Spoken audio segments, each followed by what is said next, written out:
Agora vamos iniciar o terceiro bloco, que são as perguntas que os candidatos vão receber, vão responder as perguntas enviadas pelas entidades de classe representativas do Ministério Público da União, sendo 3 da Associação Nacional dos Procuradores do Trabalho, ANPT, e 3 da Associação do Ministério Público do Distrito Federal e Territórios, a MPDFT.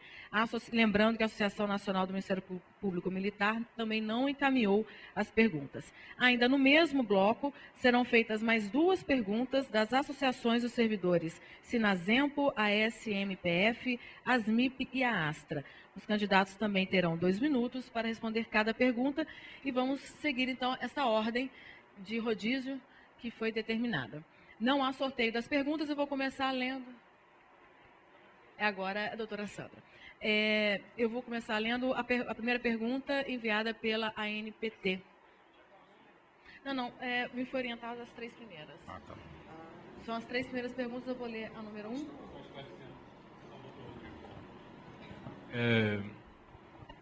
A NPR tomou a iniciativa de, já que era impossível de fazer todas as perguntas nesse primeiro debate, pedimos que as nossas co-irmãs, as associações e também a Associação de Servidores indicassem quais questões eles viam como prioritárias.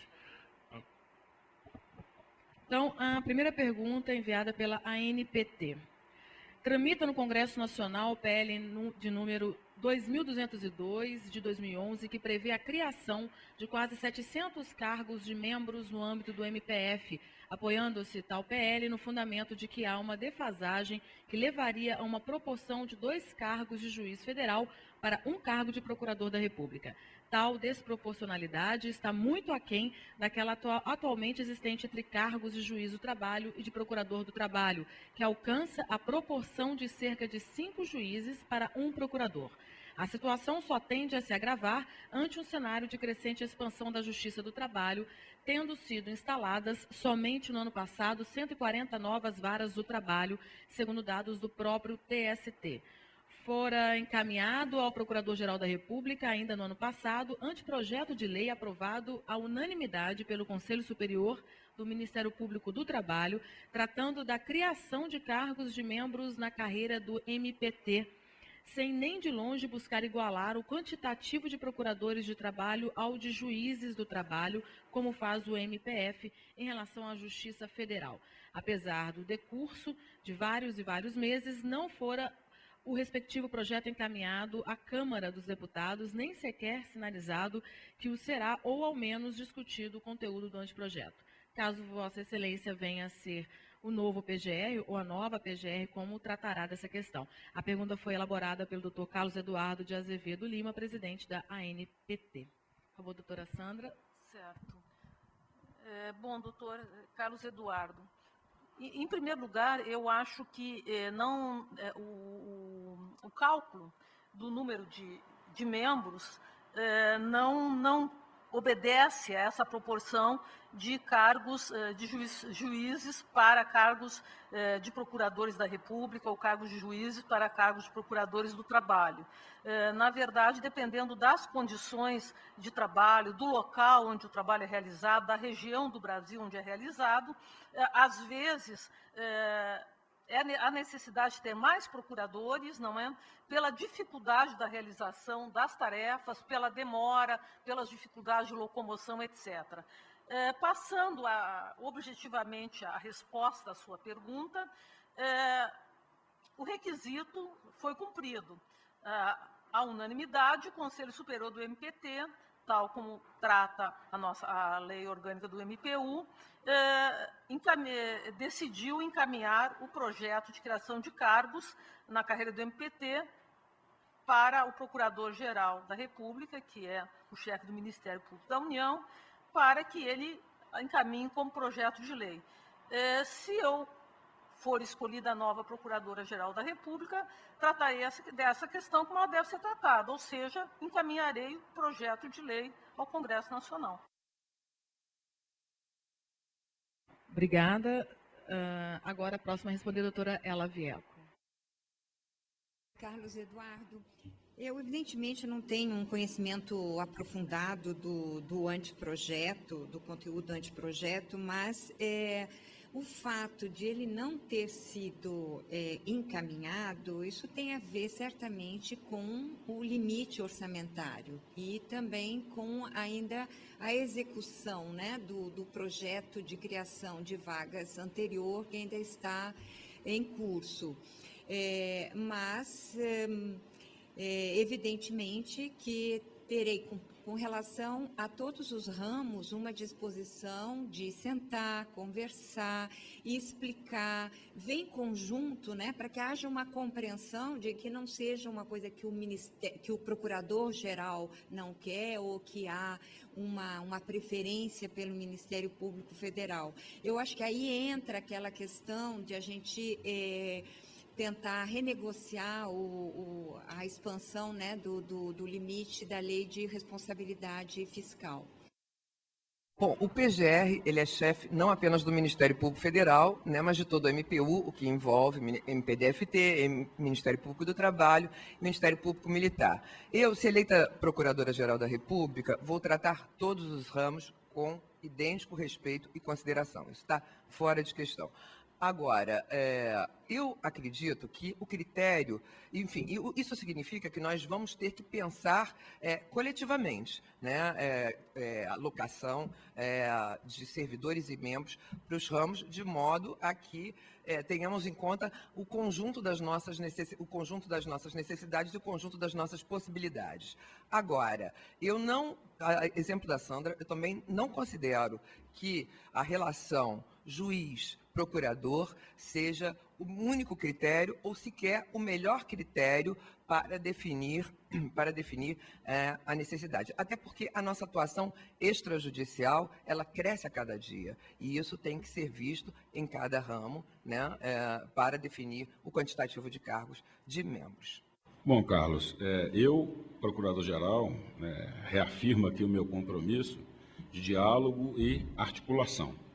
Sobre esse fato específico, eu chamaria vocês para uma conversa, porque eu fui pesquisar o assunto e verifiquei o seguinte: no ano passado, o Procurador-Geral encaminhou um projeto de lei ao Congresso, a pedido do MPT, criando 12 cargos de subs e as suas assessorias, né, com o entorno, que já foi aprovado na Comissão de Trabalho da Câmara.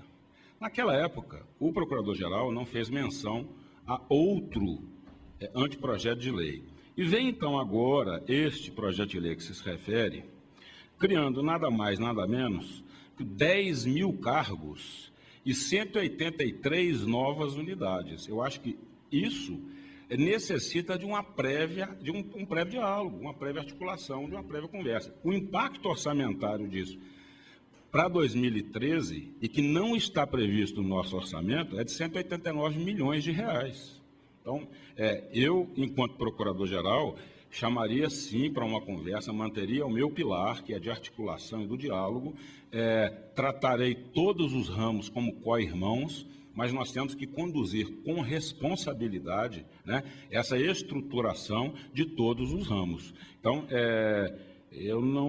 o que eu posso dizer é isso, um impacto de 189 milhões, que não consta do orçamento, para a criação de 10 mil cargos e 183 novas unidades, eu acho que valeria uma prévia conversa, um prévio esclarecimento e levar o assunto, inclusive, para o Conselho de Assessoramento Superior, que impactará a lei de responsabilidade fiscal dos 4 ramos. Sabe-se que a carência de pessoal consiste numa realidade verificada em todo o Ministério Público. No caso do MPT, contudo, a situação apresenta-se de maneira exponencialmente mais grave. Apenas para ilustrar, observamos que, enquanto o MPF há uma média de cerca de 8 servidores para cada membro, no MPT essa média é de cerca de 2 servidores por membro. Importante observar que essa realidade não leva em conta apenas a escassez de cargos existentes, mas, de forma especial, os cargos providos dentre os já criados por lei, de maneira que, enquanto quase 80% dos cargos criados para o MPF encontram-se providos, no MPT esse índice é de cerca de apenas 36%, representando o menor índice de todo o MPU. Caso Vossa Excelência venha a ser o novo ou a nova PGR, quais medidas buscará adotar para promover uma distribuição mais equânime dos recursos humanos entre os ramos do MPU, diminuindo a ofensiva disparidade de pessoal atualmente existente, inclusive por meio de priorização no provimento dos cargos já criados dos ramos comprovadamente mais carentes? Também pergunta o doutor Carlos Eduardo de Azevedo Lima, presidente da ANPT. Quem começa agora é a doutora Ela Vieco, seguindo a ordem. Bom, Carlos, essa também foi uma pergunta feita 2 anos atrás, mais ou menos nesses mesmos termos. E eu lembrei que foi uma opção, né, do Ministério Público do Trabalho em priorizar, em determinada época, o aumento do número de procuradores em detrimento dos servidores. De modo que isso não pode ser, agora para resolver, quer dizer, tem que ser de uma forma gradativa, foi uma opção política do Ministério Público do Trabalho. Com relação também aos cargos de servidores desses concursos que estão em trâmite, isso também houve uma negociação, uma divisão, distribuição feita também de comum acordo com os procuradores gerais, e no caso, Procurador-Geral do Trabalho também. De modo que eu acho que essa é uma questão que a gente vai ter toda a sensibilidade para isso, mas você há de compreender que também isso vamos dizer, se assenta em opções que foram feitas internamente. Obrigada. Agora quem responde, a doutora Débora Duprá. Essa opção traz consequências sérias para o presente. Né? Há, de fato, esse déficit de servidores. O Conselho Nacional do Ministério Público reconheceu esse fato, determinou o fim das sessões e determinou que se desse uma solução a isso. Então, eu acho que é um caso que tem que ser tratado com o máximo de cuidado. Né? Eu não me comprometo apenas com a tese de que o número de servidores deve ser proporcional ao número de procuradores. Também não considero esse nem o único, nem o mais legítimo critério. Eu acho que o número de servidores depende de uma série de fatores, entre eles, enfim, o nível, a quantidade de trabalho, o nível de complexidade, o local onde se situa a unidade, enfim, uma série de fatores. Agora, acho sim que devemos, até porque instados pelo Conselho Nacional do Ministério Público, a achar uma solução, como eu digo, consensuada, porque estamos aqui a tratar de recursos escassos para os 4 ramos e, então, temos que dar atenção especial diante das possibilidades reais. Muito obrigada. Agora quem responde, doutor Rodrigo. Bom, Carlos, realmente eu lembro que há 2 anos atrás essa pergunta veio à baila e naquela época eu recordava que essa defasagem é histórica, não é? O que eu posso dizer é que nós temos que enfrentar esse problema. Eu não quero discutir se houve erro lá atrás ou se não houve. O fato é que o problema existe e tem que ser solucionado.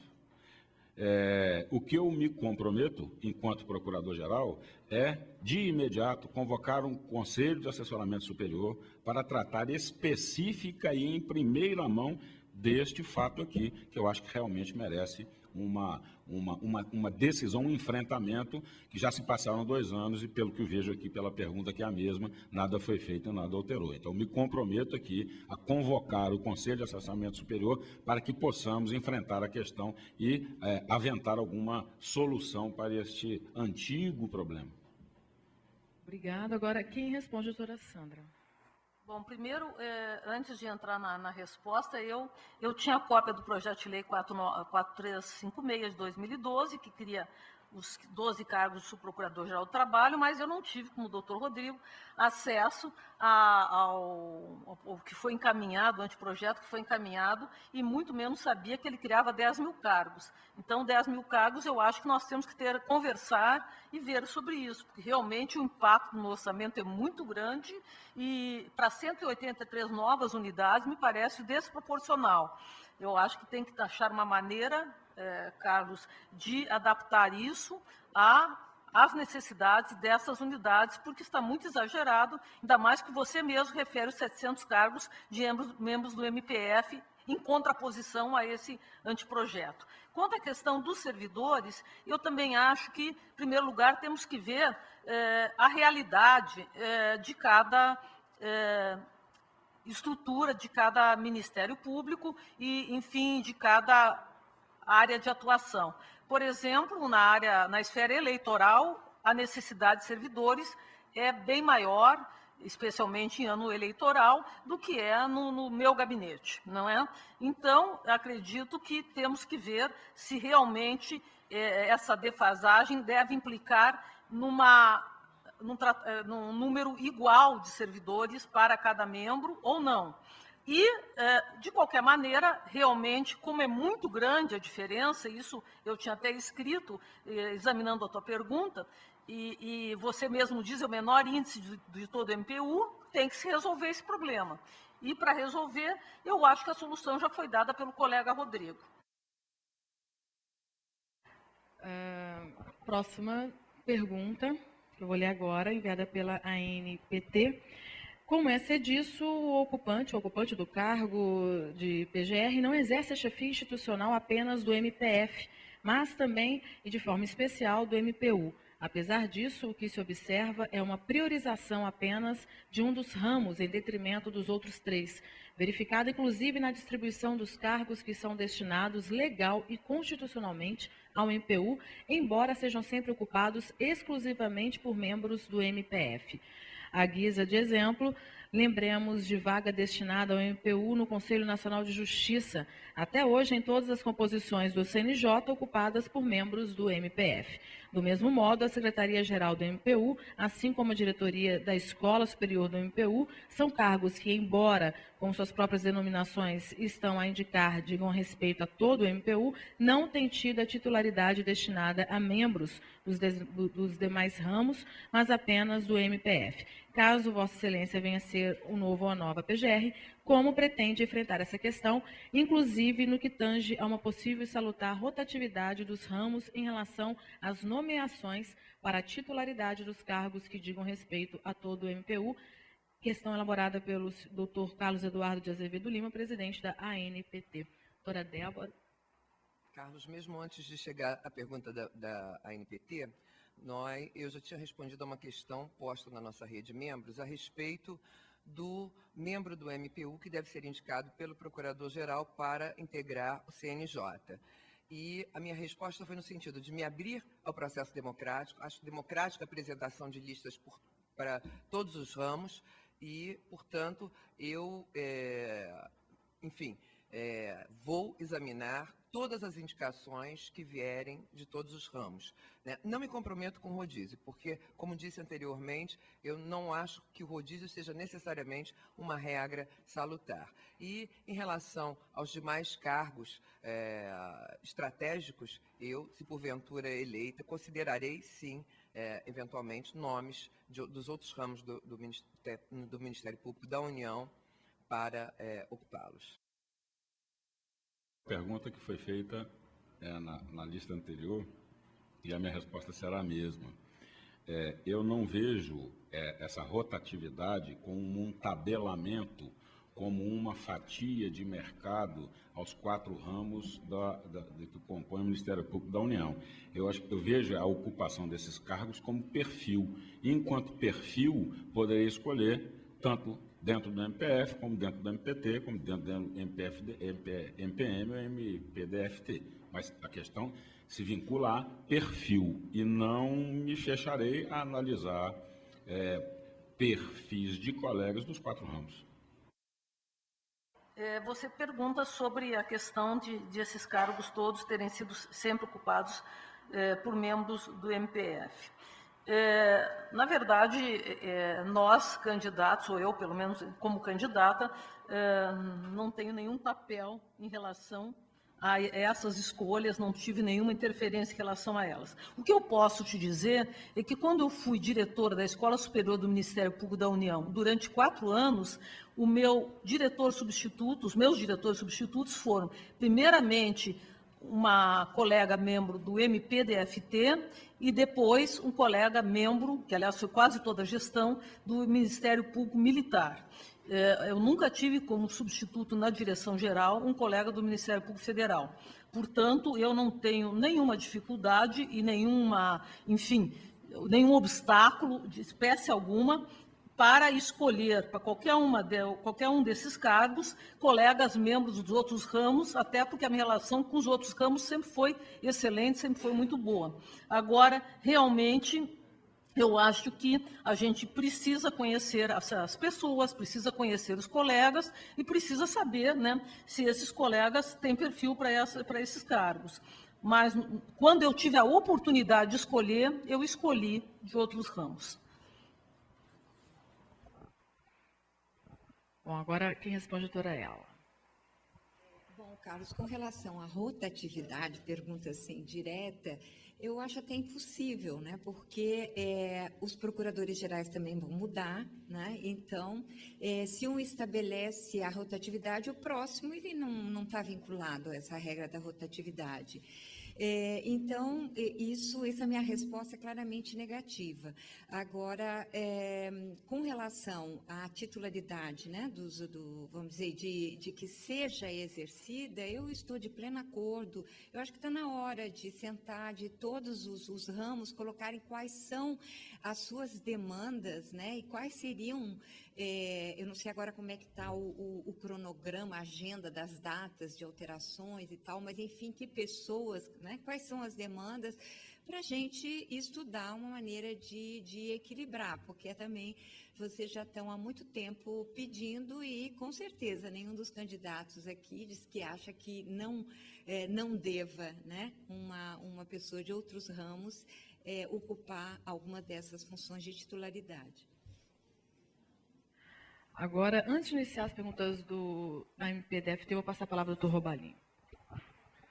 Faço apenas uma intervenção, uma ponderação, aproveitando a presença do colega Antônio Marcos Dezan, ilustre presidente da MPDFT, porque a impressão da mesa aqui, inclusive, é de que as perguntas 1 e 2 do Dezan, que estavam selecionadas, já foram respondidas, porque são semelhantes à pergunta número 3, que foi apresentada pelo Carlos Eduardo, nosso colega da NPT. Então, eu vou dar por prejudicadas essas duas perguntas para facilitar o andamento, para não ter uma repetição, e vamos só fazer a terceira pergunta que foi encaminhada pelo colega Dezan. Espero alguma oposição, Dezan? Bom, a pergunta enviada pela Associação dos Membros do Ministério Público do Distrito Federal e Territórios é a seguinte: o Conselho de Assessoramento Superior será ouvido antes do envio de projetos de lei de interesse do MPU? Pergunta elaborada pelo doutor Antônio Marcos Dezan. Quem começa a responder, doutor Rodrigo. Eu devo lhe dizer e assumir o compromisso público que o Conselho de Assessoramento Superior não será somente convocado e ouvido no envio de projetos de lei de interesse do MPU, não. Todas as questões de interesse do MPU, eu vou submetê-las ao Conselho de Assessoramento Superior, porque eu não vou abdicar desse aconselhamento. Eu acho que a minha proposta é articulação, é entendimento, é criar pontes. Eu acho que o Conselho de Assessoramento Superior é o órgão específico previsto em lei para que nós possamos projetar o que a gente quer do Ministério Público, fazer cenários prospectivos, enfim, deixar que os nossos projetos fluam e que a gente possa amadurecer coletivamente sobre eles. Então, eu afirmo aqui e assumo de público o compromisso que não vai ser só para discutir projeto de lei de interesse do MPU, não. São questões de interesse do Ministério Público. O Conselho de Assessoramento Superior, da mesma maneira, e acho que em outras épocas ele já foi mais convocado, mais chamado do que ele é atualmente. Eu acho que não só projetos de lei, mas qualquer questão que diga respeito aos interesses de todo o MPU devem ter a colaboração, devem ter a presença nas decisões do Conselho de Assessoramento Superior. Para mim, isso é dialogar entre os ramos, para mim, isso é trabalhar em conjunto, coletivamente, e é uma coisa que no início, quando eu me apresentei, eu me propus a fazer e disse que era uma maneira de trabalhar que eu tinha desenvolvido e que eu achava que tinha desenvolvido com sucesso. Então, sim, em todas as questões que dizem respeito a assuntos de interesse do MPU, será chamado e será ouvido o Conselho de Assessoramento Superior. Colega Desan, essa pergunta me surpreendeu e eu até fui olhar na lei, porque eu achava que isso estava na lei e realmente está. O Conselho de Assessoramento Superior, ele deverá opinar sobre as matérias de interesse geral da instituição, em especial projetos de lei de interesse comum do Ministério Público da União, nela incluídos que visa alterar normas gerais da lei orgânica, a proposta de orçamento, propõe a fixação de vencimentos, organização e funcionamento da Diretoria-Geral do Serviço da Secretaria do Ministério Público da União. Então, eu realmente assim, me surpreendo, será que essas reuniões não estão sendo feitas, né? Isso é de lei. E eu aproveito, porque uma questão que deve ser, que se eu for procuradora-geral, levarei ao Conselho de Assessoramento Superior, é a discussão sobre a criação das ouvidorias, né? Que a ouvidoria por lei, tanto do Ministério, nós temos que pensar se vai ser uma ouvidoria do Ministério Público da União ou de ouvidorias em cada ramo. Bom, eu tenho como linha de princípio estimular todos esses espaços de deliberação coletiva. Então, tal como o Rodrigo, eu também entendo que o Conselho de Assessoramento deva ser chamado cada vez mais e mais para que possamos, né, nesse espaço de deliberação coletiva, conhecer nossas possibilidades e nossas dificuldades, nossas possibilidades e enfim, nossas angústias. Eu acho que esse exercício é sempre bastante salutar.